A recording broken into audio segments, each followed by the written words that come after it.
जय हिंद दोस्तों, मैं अशोक कुमार।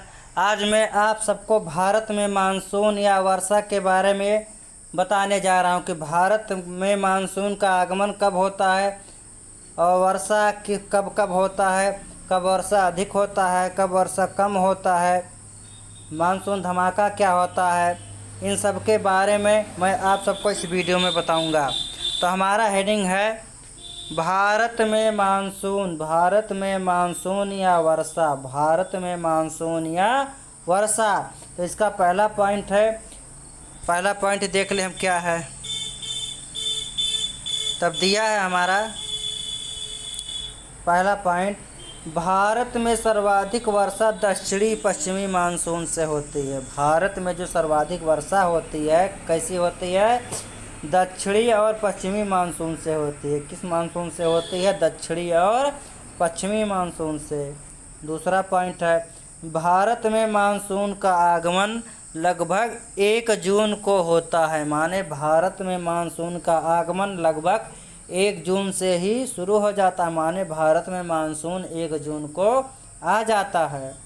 तीसरा पॉइंट है, महेंद्रगिरी से टकराकर पहली वर्षा होती है। जो भारत में मानसून आता है 15 जून को, तो महेंद्रगिरी पर्वत से टकराकर पहली वर्षा होती है। जे मानसून धमाका कहते हैं। क्या कहते हैं? मानसून धमाका कहते हैं। माने तीसरा पॉइंट दिया है कि जो महेंद्रगिरी पर्वत है उनसे टकराकर भारत में पहली वर्षा होती है और इसी वर्षा को ही मानसून धमाका कहते हैं। जो पहली वर्षा होती है महेंद्रगिरी से टकराकर, उसी को कहते हैं मानसून का धमाका या मानसून धमाका। चौथा पॉइंट है, देखा जाए, उत्तर प्रदेश में मानसून का आगमन 15 जून को होता है। भारत में कब आता है मानसून? 1 जून को। और हमारे उत्तर प्रदेश में कब आता है मानसून का आगमन होता है? तो 15 जून को। अगर क्वेश्चन आ जाए कि भारत में मानसून का आगमन कब होता है, तो भारत में मानसून का आगमन 1 जून को होता है। अगर फिर क्वेश्चन आ जाए कि हमारे उत्तर प्रदेश में मानसून का आगमन कब होता है, तो हमारे उत्तर प्रदेश में मानसून का आगमन 15 जून को होता है। कब होता है? 15 जून को। पांचवा पॉइंट है, मानसून शब्दावली अरबी भाषा के मौसिन से बना है। किससे बना है? अरबी भाषा के मौसिन से बना है, जिसका तात्पर्य मौसम या ऋतु होता है। क्या होता है? जिसका अर्थ होता है मौसम या ऋतु। छठवां पॉइंट है, देखा जाए छठवां क्या है।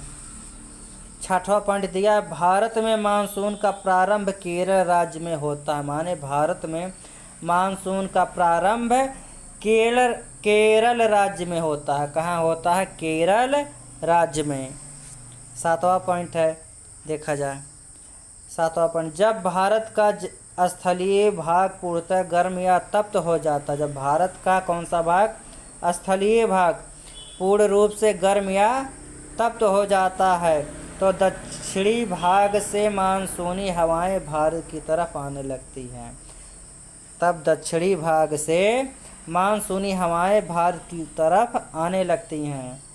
आठवां पॉइंट है, क्योंकि हवाएं उच्च दाब से निम्न दाब की तरफ चलती हैं। माने हवाएं जो होती हैं उच्च दाब से निम्न दाब की ओर चलती हैं। माने जहाँ जल अधिक होगा या जहाँ जल ऊंचाई से जैसे गिरता है तो कहाँ ऊंचाई की तरफ जाएगा कि नीचे की तरफ? अगर जल गिर रहा है तो अपने से नीचे की तरफ हमेशा जाएगा। इससे मानसून हमेशा या हवाएं उच्च दाब से किस ओर चलती हैं? निम्न दाब की ओर।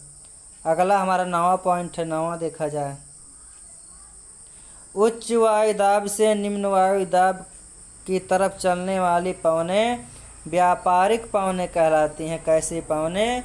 व्यापारिक पवनें। माने उच्च दाब से निम्न दाब की ओर चलने वाली पवनों को व्यापारिक पवनें कहते हैं। बहुत क्वेश्चन पूछता है व्यापारिक पवनें किसे कहते हैं? तो माने ऐसे पवन जो उच्च दाब से निम्न दाब की ओर चलती हैं उसी को कहते हैं व्यापारिक पवनें। 10वां पॉइंट हमारा है। 10वां पॉइंट, जब एक समतल ढाल के सहारे दो मानसूनी हवाएं ऊपर चढ़ती हैं। जो मानसूनी हवाएं ऊपर चढ़ती हैं और अचानक टकरा जाती हैं, और अचानक टकरा जाती हैं, जिससे तीव्र वर्षा होती है। यह घटना बादल का फटना कहलाता है। माने कह रहा है, जब एक समतल ढाल से दो मानसूनी पवनें या दो मानसूनी हवाएं ऊपर की तरफ चढ़ती हैं और ऊपर जाकर आपस में टकरा जाती हैं, जिसके कारण तीव्र वर्षा होती है। यह घटना बादल का फटना कहलाता है।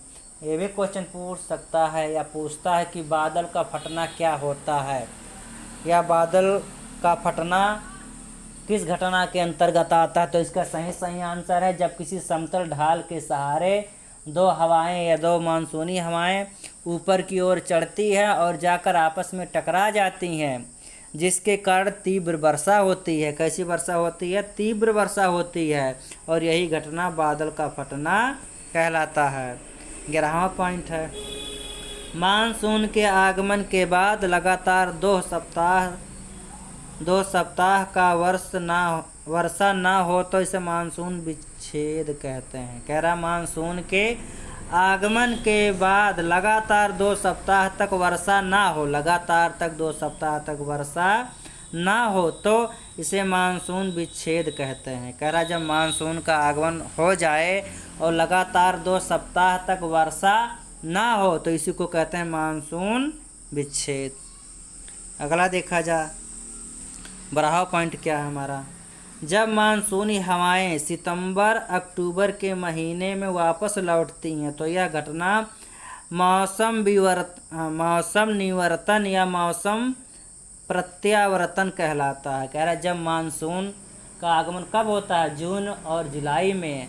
और मानसून का जो वापसी होता है वो कब होता है? तो यहाँ दिया है, जब मानसूनी हवाएं सितंबर और अक्टूबर के महीने में वापस लौटती हैं तो यह घटना मौसम निवर्तन, क्या मौसम निवर्तन या मौसम प्रत्यावर्तन कहलाता है। मौसम निवर्तन या मौसम प्रत्यावर्तन कहलाता है।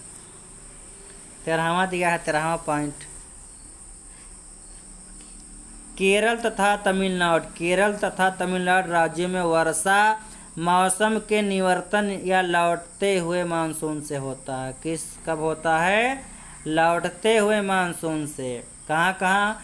केरल और तमिलनाडु में। कहाँ? केरल और तमिलनाडु राज्यों में वर्षा जब मौसम का लौटना होता, माने जब मौसम यहाँ से लौटता है तब वहाँ पर क्या? वर्षा होता है। तो कह रहा है, केरल तथा तमिलनाडु राज्यों में वर्षा मौसम के निवर्तन या लौटते हुए मानसून से होता, माने जब मानसून यहाँ से लौटता है, वापस जाता है, तब केरल और तमिलनाडु में वर्षा होती है। अगला दिया है, थोड़ा बताया यहाँ के कर्क। देखो, ये हमारा पृथ्वी है, ये कर्क रेखा, ये मकर रेखा, इसके बारे में ये देखा जाए। अगला इसमें दिया है पहला पॉइंट इसका, मानसूनी हवाएं एक निश्चित मार्ग का अनुसरण करती हैं। इसे पहली बार अरबी भूगोलवेत्ता अल मसूदी ने परिभाषित किया। किसने? अल मसूदी ने परिभाषित किया था कि मानसूनी जो हवाएं होती हैं एक निश्चित मार्ग का अनुसरण करती हैं। इसे पहली बार अरबी भूगोलवेत्ता, कौन? अरबी भूगोलवेत्ता अल मसूदी ने परिभाषित किया कि मानसूनी जो हवाएं होती हैं एक निश्चित मार्ग का अनुसरण करती है। दूसरा पॉइंट दिया है,